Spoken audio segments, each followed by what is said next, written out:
Hello guys, and welcome back to Field of Glory Empires, our first ever playthrough here as Saba. We're on the offensive in a war against Arabia. They've attacked us twice. That's twice too many. We're on an offensive, we've taken 3 locations, and we're at a bit of an impasse. They have 2 pretty strong locations nearby our 2 armies, and we're in a weird situation we're going to have to deal with this turn. Now, I've been trying to get cooperation with some of our new neighbors here, Blemies, for one, who's attacking Egypt, who was distracted by many things. They were actually fighting over here in Nubia, but Blemies revolted and is now pushing their way up the Nile. I've been trying to get some cooperation with them, and they said no to me 2 times in a row, and I don't know what changed, but they don't trust me anymore. Yeah, look at that, minus 20% because they don't trust me. We actually looked at this modifier recently, and they were actually quite open to the idea of it, and now they're not. But Egypt is also kind of warmed up to me a little bit. So they're back to 0%. But not enough to accept any deals with me. Seleucids are actually liking me less, which is not really what you want to see when you border the fucking Seleucids. But I've been also trying to get cooperation with Maria so that I could have a friend in dealing with them. And Maria is pretty powerful. And being at the edge of the map right next to me, they could be a potentially good ally. So they've said no to me as well, 18% chance right now. They do want the trade with me. We'll send them another offer for cooperation. Our friend down here over in Ethiopia, our relationship has actually started going back up. They're still at war with Arabia this whole time, but they're not helping because they're also at war with Nubia here and now Egypt. So I don't mind, right? Like, the more Egypt's at war with, the better. Even though I'm not at war with Egypt yet, I have to go through someone eventually, and that's either going to be the Seleucids, Egypt, or the Antigonids. If I do look over here at... oh gosh, where do I even find it? So apparently we have actually, if you include what I have back here, apparently we are maintaining the strongest land army on the planet. At least, you know, in terms of rating, right? Not necessarily entirely. A lot, some of this is in quantity, not quality, and it's spread around, so don't take it one for one. But hilariously, we started as one little tiny territory, and we now have the highest land power rating on the planet. Although you see, we're maintaining that with far less citizens to actually fund it, and that's a problem. Because the less land we have, the less population, the less manpower, the less metal, the less other things like that. And this is also bolstered up partially by this 3rd army that's being produced, but we don't really have the manpower to sustain it yet. We're almost there. Almost there. Naval power is different. We haven't even gotten started on that. So yeah, we don't have any. Most nations don't have any. Rome has the most, which is hilarious. What about Carthage? Where'd Carthage's navy go? They don't have one, like, at all. They have a teeny tiny one. We'll get to that when we get to that, right? Rome has a lot of money. Oh my gosh. We have the 2nd most money, but we're nowhere near Rome. It's a good thing we're not next to Rome. I'm really impressed with how much we're doing with such a tiny nation like Saba in an empty, barren desert that's mostly made up of worthless trash. But hey... we formed the province of Saracina. That alert is there. Although I don't know why it's here. Maybe it's because this is where I pressed the button. But the capital went over here. Adds a governor's palace and a garrison. And unlocks the Saracen Camelier. We have another special type of Camelier. Well, that's just Arabia, man. It's all just different kinds of Cameliers. It would be almost nice at this point to replace the original Cameliers we have here. These guys are just going to chill out right here and eat the food. They have 14 food usage. That can't maintain itself for more than 2 turns, but I'm going to probably have them stay still. They need to play defensive. This army could go into different locations. Literally, the most logical place to put them is probably over here. They're so offensive that they would be the best to throw up against these 3, technically 5 heavy infantry when you look at the king's palace. We would be outnumbered, though. That's what concerns me. So we take any damage, you're going to see elephants start dying like crazy. I'm going to need to replace them, and it's just going to be a whole nother issue. And I really, at that point, should probably account for it and just start moving this army up and shifting any replacements that are needed over into this army if the attack is even successful. Because 22, it's like 30 plus units. I know we just won a battle 30 plus over here, but this is different if I do go on the offensive. It's pretty rough of a situation because I don't have that third army ready, but they're maintaining 2 armies after that levy. It is very rough, you know, and well, you could argue 3 armies considering they seem to be recruiting new cavalry literally everywhere along with other units, and they've summoned 20 plus units since the war has started. This is really hard to maintain, honestly. The more I look at it, I realize this is really hard to maintain, and the third army's just not ready yet. We're getting a bigger advantage every war. The first war, we took 1 location. The second war, we took 2. Maybe we can take 3 and just kind of call it a day for right now and go back to war later. There's minus 35% due to war duration. It's been so short, but it's not terrible. To actually take the things that we've taken so far, still 66%. I think I might take that wager right here and then, you know, use the time to build up another army, expand into some nearby things like this, for example. We'll definitely lose units going after this, but this was a very important location of theirs, and we can get it essentially for free, without having to deal with all these units of theirs. The temporary peace would definitely be very useful. I think that I might ask them for this. Yeah, I think I'll ask them for this, actually. So I'll propose that. We'll stay still over here, just recovering. With this army, I guess I'll stay still as well. We consume a lot of food here as well, so I don't... it's kind of rough. I tell you what, I might change my mind before the end. We will ask for those 3 things. However, we will also take this highly offensive force of fairly experienced, mostly elephants, expecting most of them to die, to be fair. They do need to die eventually if I want to put normal infantry here. I did this because these were really cheap in terms of like manpower and metal. And we'll go on the offensive. If they do not accept the deal, we will have a big battle over their capital. That might go terribly. If they do accept the deal, then less of our units will have to die. And I don't really know how this would look in the end, but I might want to send some form, like I might want to move these units up as kind of reinforcements. I'm not really too sure about that. I can get over here in 1 turn, and this is still within what I can supply very easily, so we'll move these units over here to kind of trail behind as potential reinforcements. These guys still just have to stay still though, however, so they're just going to stay still. And let's look at the other things. Again, I might change my mind before the end of this, but we'll see. So what did we build here? We built a clay pit. Nice. So that's more infrastructure and some money, and produces stone. A little bit of a health penalty, but we have a lot of health positive here. We can already get a warehouse here. That would be kind of nice. We have only 1 slot. That is not kind of nice. I think I'll go with the gymnasium. It gives 8 health, but also 5 manpower, and manpower could be pretty nice. Definitely could be pretty nice. I do need maybe some other things here as well, but 1 slot, none of them are slotless, so take what I can get. We built a training ground here because it was slotless specifically, and now we have other things, including tools. Ooh. Missing a lot of potential infrastructure bonuses because we're missing all these like lead, tin, and copper, but produces tools, uses no slots, and produces 2 metal. That's the thing, the 2 metal.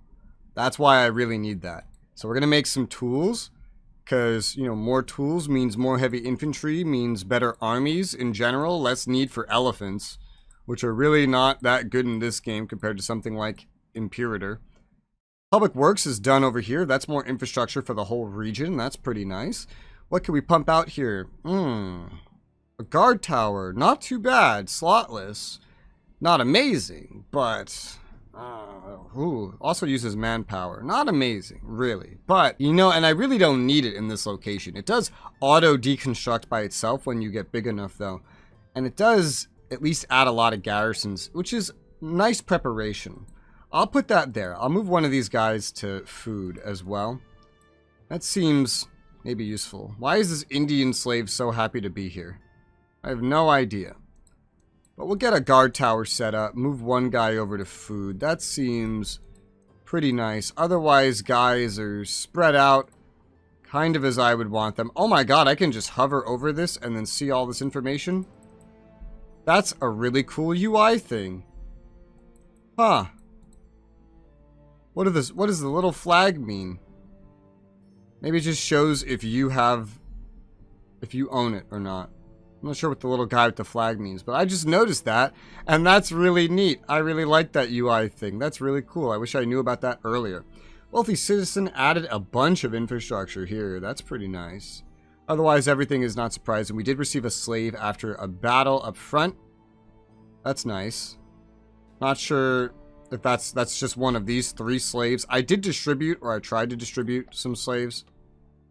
Yeah, that's already gone through, so some might have been moved out of here, potentially. Okay, so I've been thinking about what we're going to do this turn. I've been sitting on this for a good 20 minutes or so. We're going to stay put here like I planned. I'm actually not going to attack here. I don't know about these odds. Whenever there's palace guards involved, and when you're this outnumbered, and these fronts can be pretty big, we're not exactly, I don't know. These big open fronts are... I'm not built for that, you know. We would need to add more cavalry, actually, to our forces for that to be any good. Maybe that would be a good way to add cavalry to the group. I have these Cameliers because they're pretty versatile. And I could add more of them to these armies because they can also be skirmishers. But I could also add some other things maybe at some point.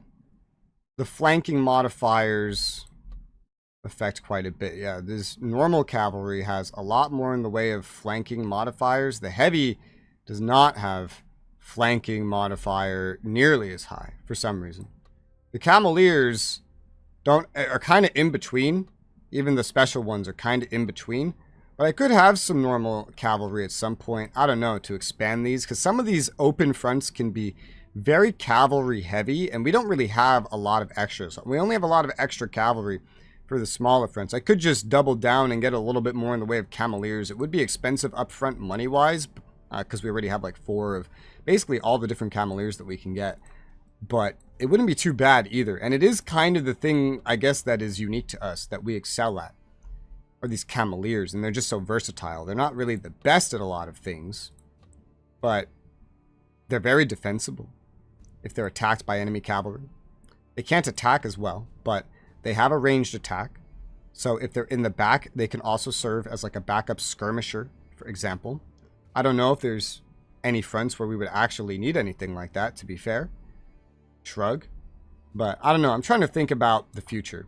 So I'm going to like just actually leave you guys here. And we do have some manpower to expand our overall military.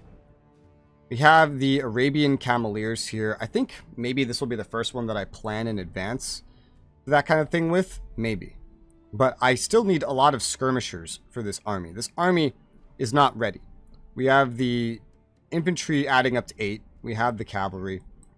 A slightly larger army after all 3 of these are built, and then by that point it might be worth digging into getting a navy. And eventually, hopefully getting heavy infantry, stuff like that. But if we go with, you know, depending what warship we go with, that's a big metal sink as well. And so that could be problematic to get a hold over a lot of that stuff. Since we're going to be sitting back defensively, we could definitely get some skirmishers up. It's 15 each though. We can get like 4 of them up. That's half of what we would need for our usual build of units. So we can just add to that slowly but surely. It could also make it useful in case we do need to reinforce a front or something somewhere. And with that, we'll sit on what we have taken for right now. I don't feel safe pushing an offensive right now. Oh, that's interesting. Huh. The enemy army to the north has moved up into what looks like rebel territory. It's independent. Looks like rebels have taken it over. Sitting on our 3 current progress tokens, Macedonia is barely in the green over here. Their legacy points are tremendous. The slave markets have come back. Developed infrastructure is here. Lose loyalty. Yeah, I don't care about that. I don't care about using money to generate that infrastructure either. A new general's available, and it's a pretty damn good one. 2 defense rating instead of 1. That's pretty nice. I don't know if I want to actually replace a guy and then lose some experience, but that's a pretty good one. It's not so amazing that I really care to start using him, to be fair, but it's good. This big army has kind of merged together.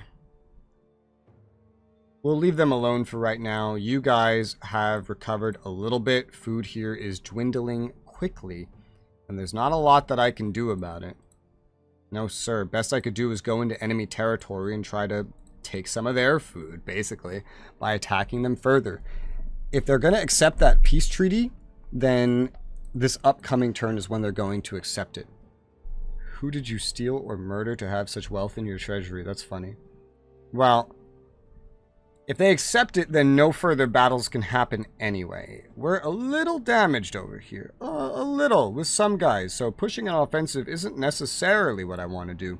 I did see the Arabians head north here, but they didn't take anything over. Meaning, I think they might have lost whatever battle was up here. I'm not sure how that could have even happened. They had quite a lot of units here. We're also basically out of food here. We're more out of food here, honestly. So sitting put is going to be rough. At this point, currently, I think, I don't know, pushing any kind of offensive is going to be rough if we're running out of food, because that shit's it's just going to hurt, man. It's just going to hurt. They got a lot of extra food over here. I'm going to move down there right now, no matter what, because we're going to need to recover. That might push them on the offensive if they don't accept the deal. But theoretically, as the war goes on longer, they should be more and more likely every turn to accept this deal. They should be. And we don't want to sit here necessarily, so I'm afraid to move here, because what if these enemies come back down? Regardless, I think it was in an amount that we'd be able to beat, or I could go with a slightly larger but still guaranteed fight, just somewhere where there's a lot of food. It's kind of what I'm looking at. We'll go this way. Yeah, we'll go this way. We'll deal with that. If, you know, they don't accept the peace treaty, we'll deal with that. We'll take whatever fight occurs. We'll retreat to where we have more food supplies to kind of recover this army. Also, here in Arga, we have finished a palisade. That is always good. What else? We can have city walls for 0 slots already. Yeah, build those up. Build those up. I'm not so sure if I want to move off of food here while, like, I'm moving stuff down here specifically to get food. So go pretty slow on the walls for right now. New population over here in Pancha. I always mistake this for being my capital, since Saba's just written right there, and it's kind of been like that for a while. I could build a street parlor, helps propagate a common culture among my nation. Since we have access to papyrus locally, I guess.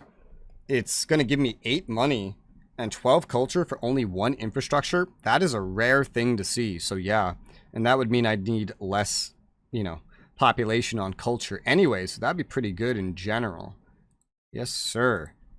Then we have a new population over here. We're already building these noble houses, or the district, so that's going slowly but surely anyway. And there really isn't anything else in terms of building to build at the moment, so we have our potential attack going. I don't know if it's guaranteed based on whether or not they accept it, but we're going to play it safe because, I don't know, I feel like playing it safe.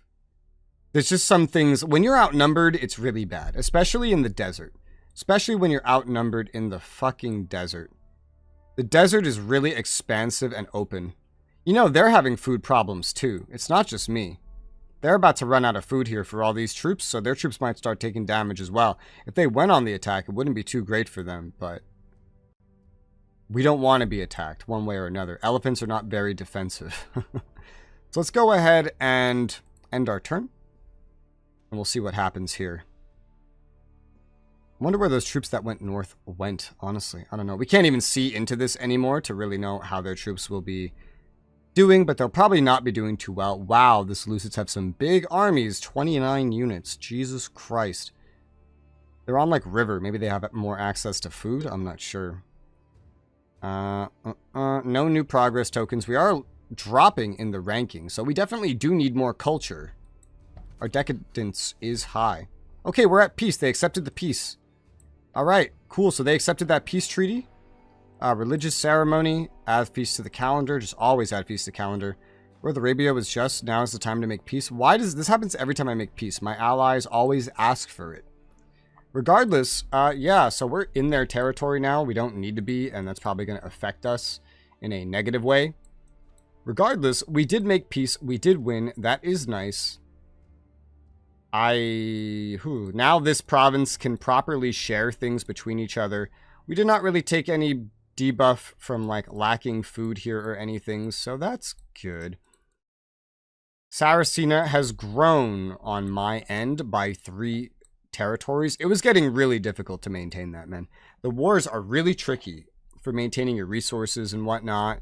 They are really tricky, but I promise you guys I'm doing my best. Wealthy citizen added to the construction here. Okay, that's good. That's good. We won't need to sit this unit here, and in fact, since it's not a province, we won't want to because it's not really sustainable. However, 20 enemies will defend here. This is probably worth it, honestly. They won't have access really to any palace guards, so this would be a good attack, and this could expand what we have here. We'll have 2. Maybe that will be enough to form the province. That would be very useful. I'm going to move over there, and we're going to try that attack. I want to get my original army out of here to somewhere where we have food, ideally, which would not be Saracena in general. So we're going to head down here, and this way we want to avoid battles, so it's going to take maybe a little bit longer. It's fine. Don't worry about it. We don't need to worry about any of this. We are just in their territory. But we'll get out of it, avoiding this location, because again, we don't want any battles over there. None of that. Infrastructure added, but no buildings complete. Over here, we did finish a ranch. That's good. That's good. Adding some food to the overall province of Arabia Orientalis. And now we have to pick a new building. Anything that adds food or infrastructure is going to be good, especially if we could build it pretty quick. I think a charcoal pile making some money, but some infrastructure would be good in producing coal. It's pretty quick to add. I think I would like that. Yeah, that could add to things and make things a little bit better. I could probably split up a little bit, start generating some culture for here as well, and move a citizen down there to infrastructure. Move 1 to money. That's going to hurt the overall growth, but I'm trying to spread this shit out a little bit. We do have a couple of slaves here, which is good. Very good. Remember, all this is shared, so I can afford to be a little inefficient in some places. Great Temple finished a cycle here. That's good for here. There's a new population in this region. There was already a slot, so nothing special, nothing new there. Based on how this is going, I can move some of these over. I'll move one of these guys over to culture and one over to money, just to kind of spread that out. We got all the slaves on food, 1 guy on infrastructure. It could probably be organized better than that. We at least have the most productive guy, the deserted guy. He's over on infrastructure. That's fine. There's growth in 2 turns as is, and we can maybe move that guy down to infrastructure or something. I don't know. We'll see how this goes. I just kind of want to get things spread out a little bit, even if it's not fully efficient. Unfortunately, Mario once again rejected our offer. I'll try again. 18% chance still to get cooperation with them. If they're gonna like me, they may as well cooperate with me, you know? You know? Yeah, no. Seleucids don't want anything to do with me. Egypt likes me more than they've liked me in a long time, but not enough to really make a difference. We have expanded, though. That is very nice. It's very nice to have expanded. Manpower generation going down, unsurprisingly, but as we grow, it is also raising. We still need 4 more skirmishers so this army is complete, and I do want to expand all these armies to have a little bit more cavalry. We'll probably go the route of just having more cameleers in general. And I'm not entirely sure how we're going to do this in regards to like special versus non-special cameleers. We don't need to min-max like the money too much, and that's kind of the downside of making those province-specific units is the money. But the money, it's not really that big of an issue. I have so much money, it's just adding up and up and up. And this is one of those things you could stockpile forever. Manpower, you can't. Metal, you can't. And assuming they share a remotely similar maximum, we don't really want to buy any either. If it's like maybe 2 times in the manpower what it is in metal, then still, even if we bought any, the amount of generation is kind of like the big thing. And we're in no rush to get bigger and better armies. We still need to kind of build things up. And look at our culture decadence is worse than it's been in a while. We have a lot of decadence as we've been expanding our nation. and it's been into pretty meh locations. I think the age, yeah, our age is going up, making this worse as well.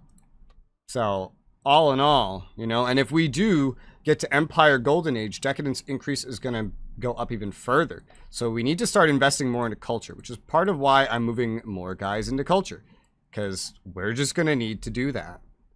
Even down here, I'll probably just take a citizen and put him into culture. Even if this place already has some culture generating, honestly, we could use it. Same thing down here. Let's put one into culture, put one into money, get things a little evenly spread out a little bit. Put you into culture. Money, that can probably wait here. And by can, I mean it realistically should, because we don't have a lot of leeway over here. Over here, we could definitely put a guy into culture. We need to generate more culture. We have a lot of locations that aren't generating any culture at all, so there are obvious first steps. We have a lot of locations over here that aren't generating enough food, but now that they're in the province, that should help. Getting at least kind of normal on food will be a good start. Just conquered bonuses will go away eventually. Raid bonuses will ideally go away. You know, we're at peace, so I don't think they can raid me anymore.